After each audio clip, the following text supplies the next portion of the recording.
옆에 분과 인사 나누겠습니다. 잘 오셨습니다. 네, 반갑습니다. 네, 대림절의 평화가 함께하기 원합니다. 날씨가 많이 추워졌어요, 그렇죠?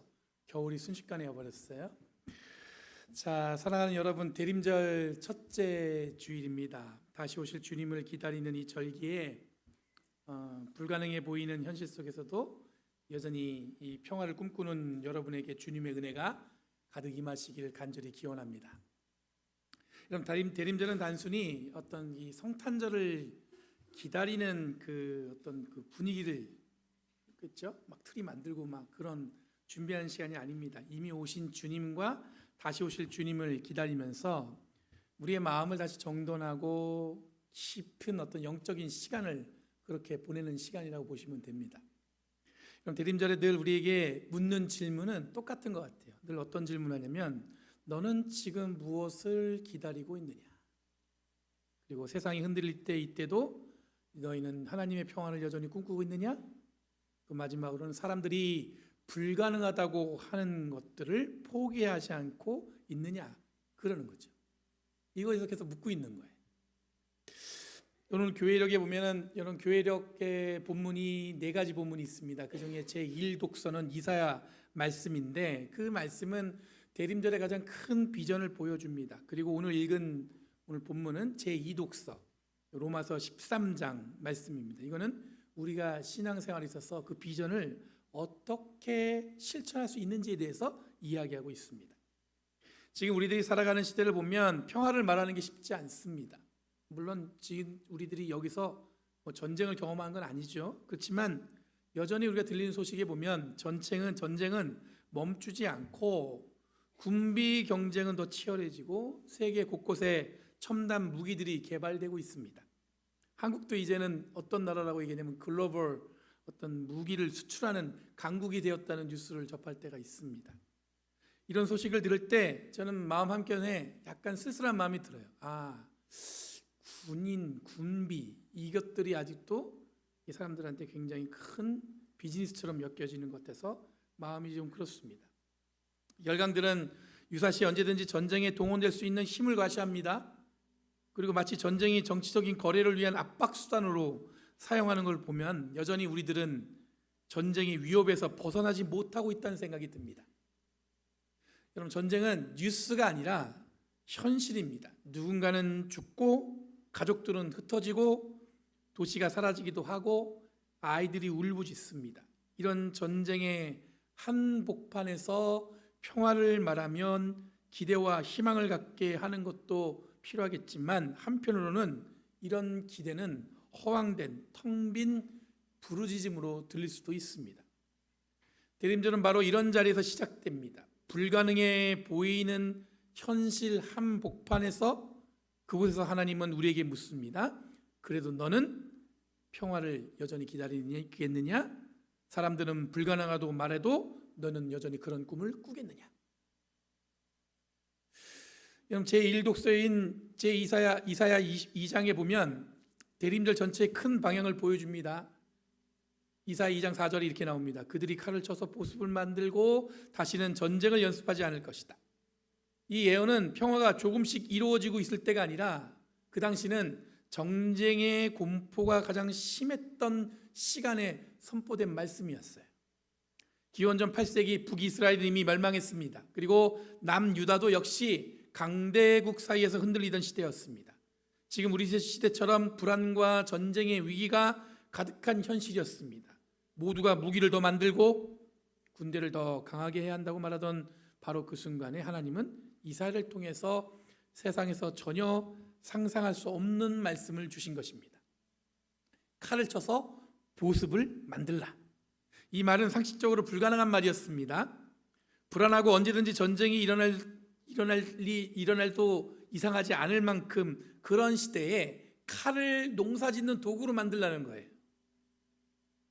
이런 의미에서 이사야의 비전은 인간의 힘과 인간의 가진 판단에 의지하는 것이 아니라 하나님이 이루실 평화를 바라본 메시지라는 것을 짐작할 수가 있습니다.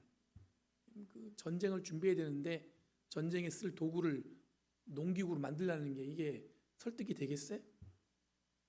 그럼 대림절은 바로 이런 비전 위에서 시작됩니다. 이사야가 이야기한 비전은 하나님이 어떻게 평화를 이루어 가실 것인가라는 방향을 말하고 있습니다.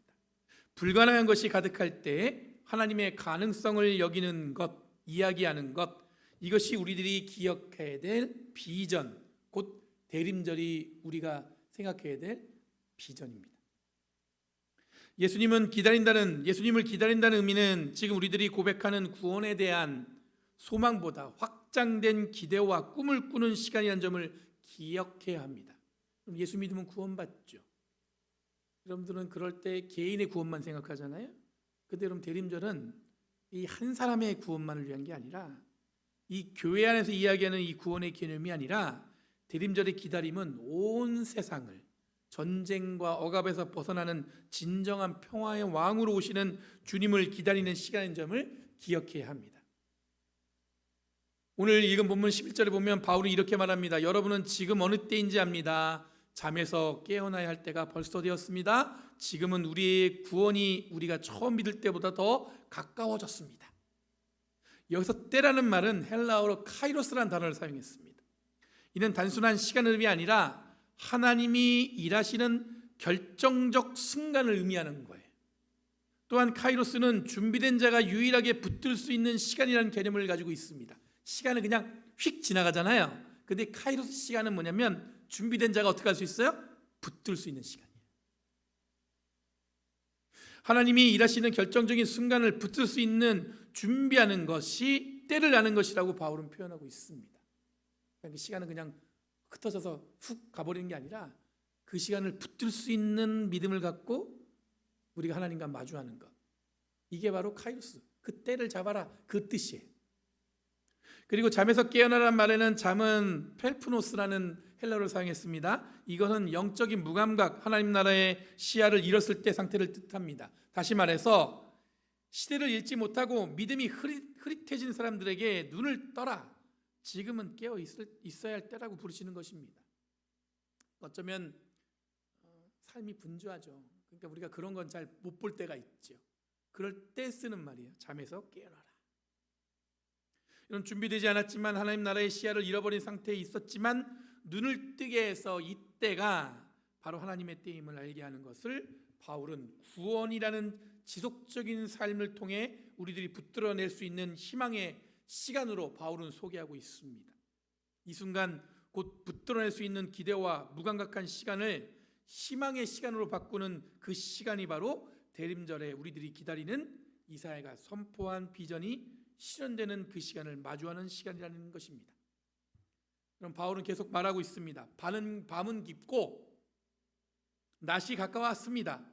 이런 밤은 단순한 어둠이 아니라 죄의 권세, 폭력과 탐욕이 지배하는 시대라는 의미입니다.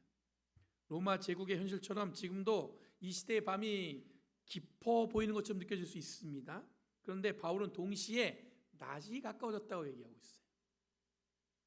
곧 하나님 나라의 밝은 빛이 이미 우리에게 다가오고 있다고 말하고 있습니다. 이것이 대림절의 핵심입니다.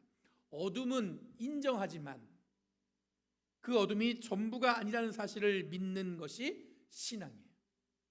여러분의 삶에 막막할 수 있고 마치 무언가를 할 수 없는 듯 아주 그 어둠 가운데 있는 것 같지만 그 어둠을 우리는 우리의 삶에 늘 있다는 걸 인정해요. 그런데 하나님의 빛이 곧 동시에 우리를 통해서 환하게 드러낸다는 것을 확신하는 시간이 바로 대림절의 시간이라는 거예요. 그럼 어둠은 아무것도 없음을 표현합니다. 한치 앞을 볼 수 없는 암흑과 같은 그 공간에서 하나님이 세상을 창조할 때 빛이 있으라 라는 말씀을 통해서 하나하나 새롭게 창조되어진 것처럼 어둠은 존재하지만 빛이 어둠을 환하게 드러내므로 보이지 않던 것들을 보이게 하셨던 것이 우리들이 고백하는 하나님의 일하심이라는 뜻입니다.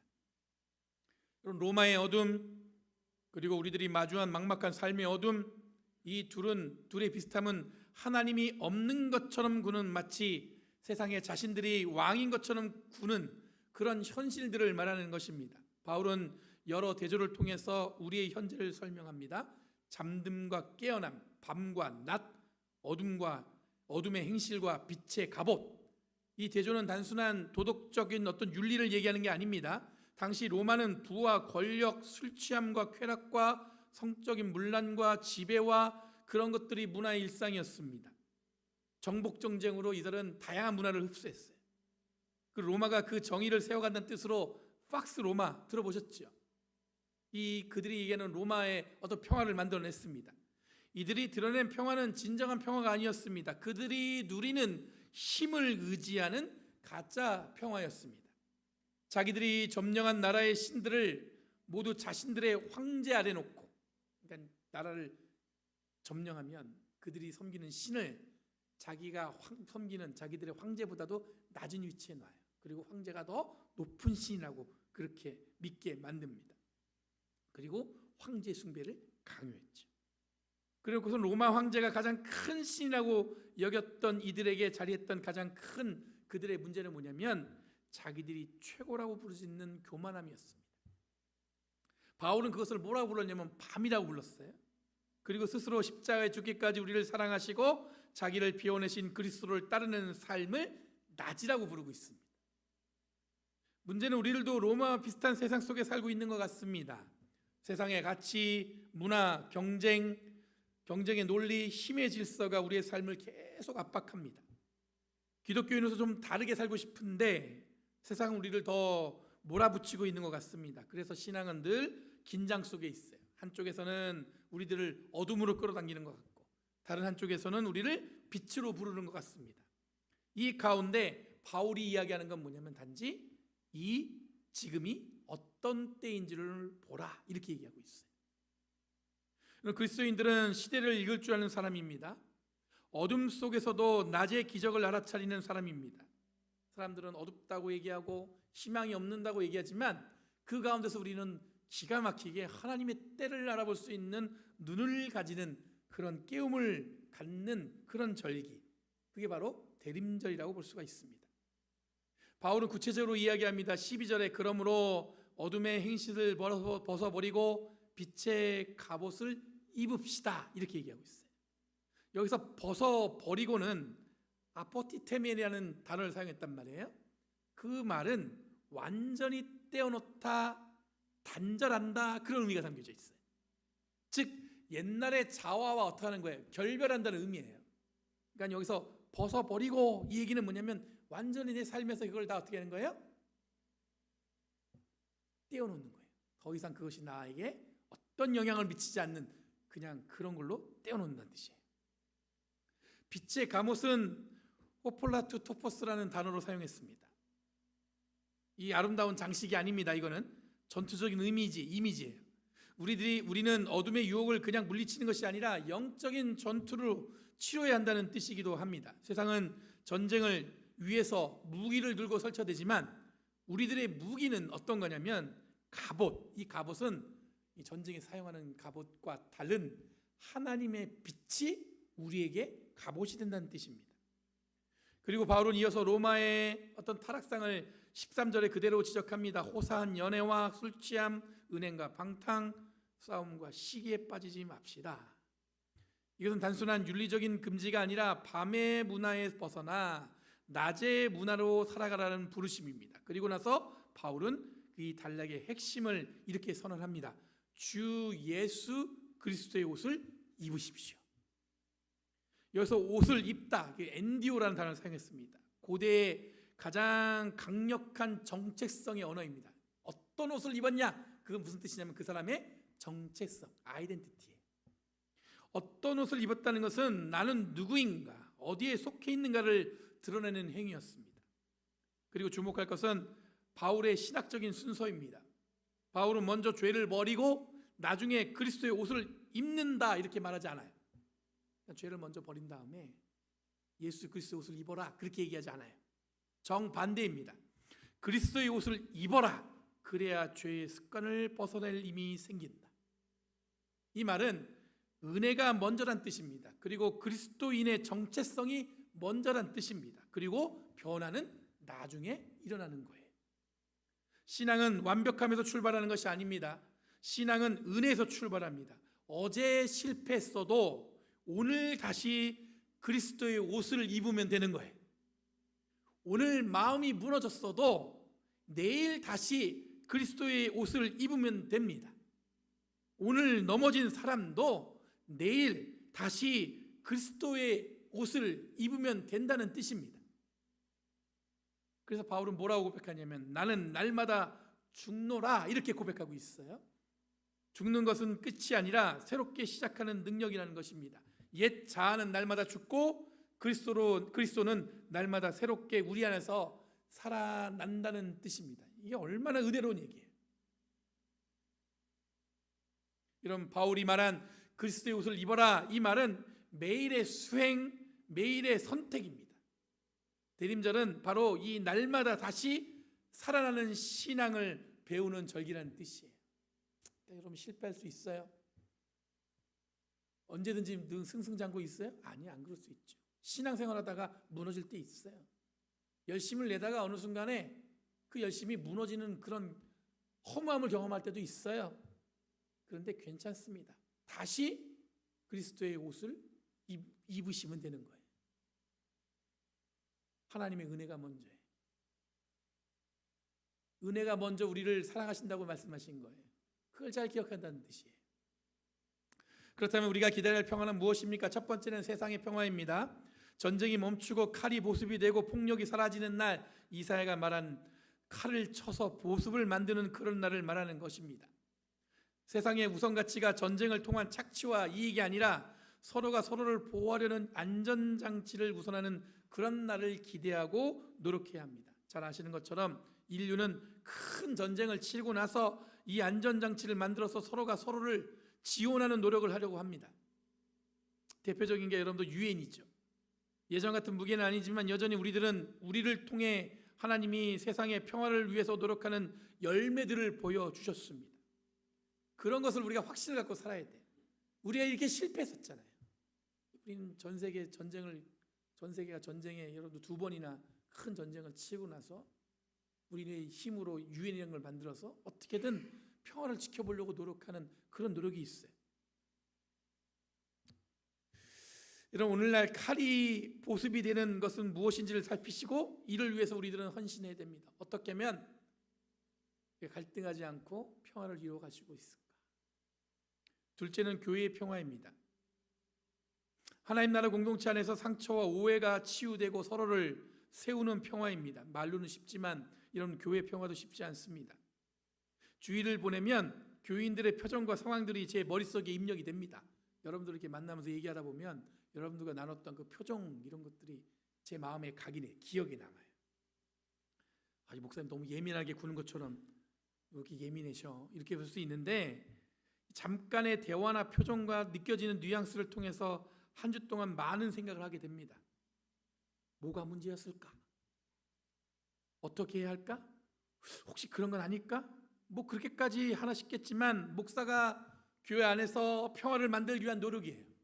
여러분들이 보인 그 별거 아닌 것 같지만 그 표정 속에 뭘 느끼냐면 이분의 고민이 느껴질 때가 있단 말이에요. 여기서 저와 비슷한 마음을 가진 분들이 몇 분만 계시다면 우리는 정말로 교회 안에 평화를 세워가는 큰 힘이 될 것 같습니다. 그리고 교회는 더욱 성장하고 부흥할 것입니다. 이런 교회의 평화를 세워간다는 것은 곧 교회의 부흥을 이끌어간다는 의미라는 사실을 기억해야 됩니다.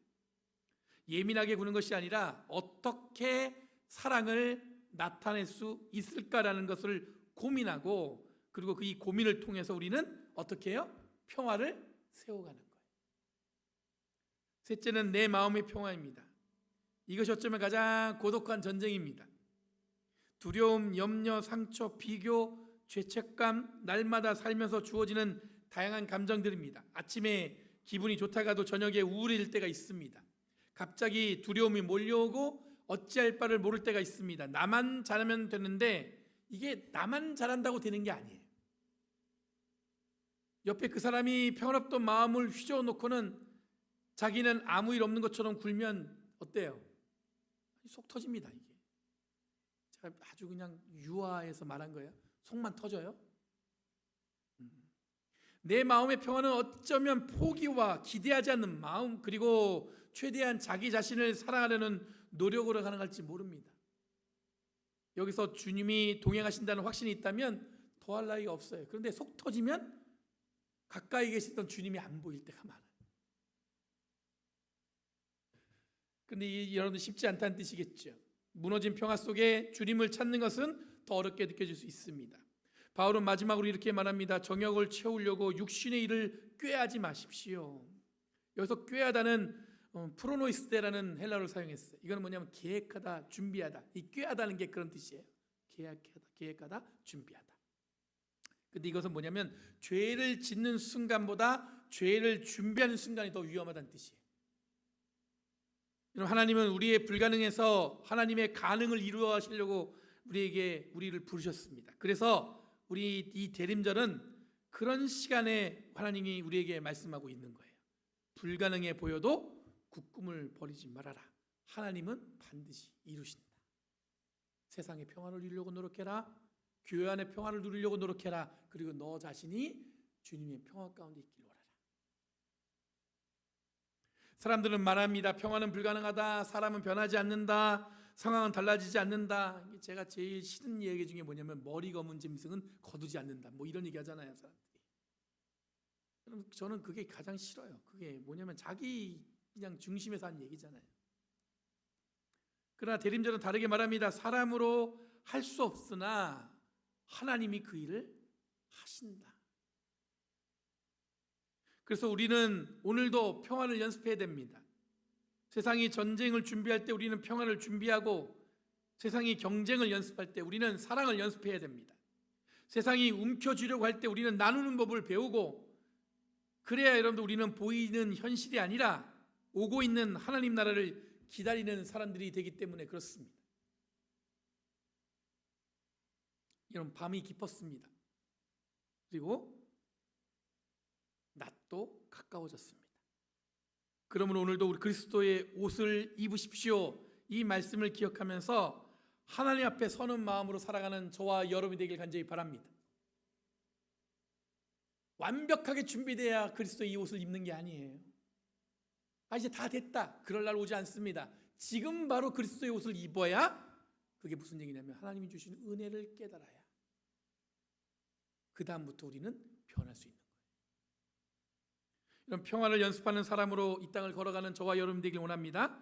우리의 작은 발걸음 위에 하나님께서 이루시는 평화가 자라날 것입니다. 그렇게 되면 여러분 스스로, 그리고 우리 교회가, 그리고 이 세상이 하나님이 마련한 평화 가운데 만족하며 살아가게 될 줄 믿습니다.